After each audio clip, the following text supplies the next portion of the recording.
For 2 years, our nation has been combating the COVID-19 pandemic, which has tragically claimed the lives of hundreds of thousands of Americans. Families across eastern North Carolina have adapted their daily routines to combat this public health crisis, which has overwhelmingly targeted seniors and those with pre-existing conditions and comorbidities. There is, however, another devastating reality that has failed to make headlines. Fentanyl is killing more young Americans than COVID-19. For the first time in the history of the United States, our nation surpassed 100,000 overdoses in a 12-month period.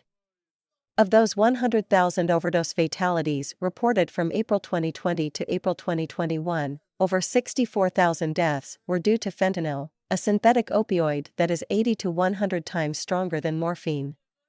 Disturbingly, fentanyl has quickly and quietly become the leading cause of death among adults ages 18 to 45.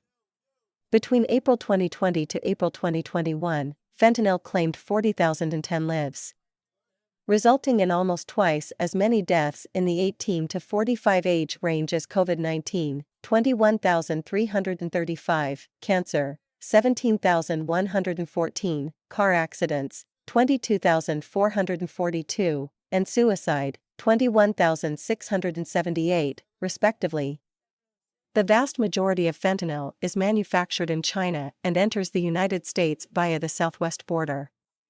In fact, the Drug Enforcement Agency reports that an astounding 80% of fentanyl in America comes into our country through the U.S.-Mexico border.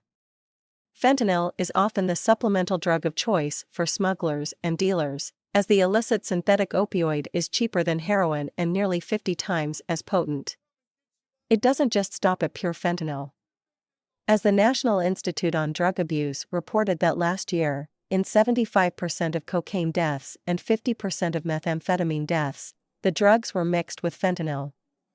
There is no doubt that the compounding border crisis is exacerbating the illicit fentanyl stream into America. In 2021 alone, border officials encountered nearly 2 million illegal immigrants, seizing 11,201 pounds of fentanyl, a 134% increase from fiscal year 2020, and a 400% increase since fiscal year 2018. Border Patrol officers have reported that while fentanyl seizures are up, the price of fentanyl on the street has dropped 50%, indicating a serious influx in supply. While our U.S. Customs and Border Protection agents are demonstrating a Herculean effort to intercept deadly drugs, it is clear that more needs to be done. The flood of fentanyl into America via our southern border has turned every community into a border community, and the consequences are close to home. In December, a Lenoir County man was arrested with 3,500 fentanyl pills in his possession. Just 2 weeks ago, a Washington, North Carolina, man was sentenced to 20 years in prison for using the dark web to distribute counterfeit drugs that contained fentanyl. At the time of his arrest, he was found with over 1,500 fentanyl-laced pills. Our law enforcement officers are working tirelessly to keep these lethal drugs off the streets, and their efforts must be commended. Unfortunately, an open border means a new challenge each and every day to intercept dangerous fentanyl and fentanyl-laced substances. Tragically, fentanyl fatally poisons one person in America every 8.57 minutes, killing 175 people every single day. The need to address this crisis is more important now than ever.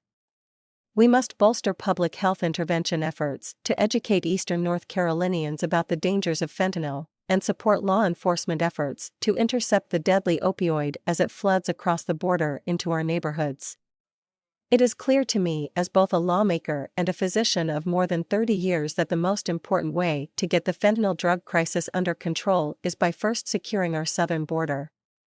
I call on the Biden administration to take swift and decisive action to enforce our rule of law and reinstate common-sense border protections as a matter of national security and public health.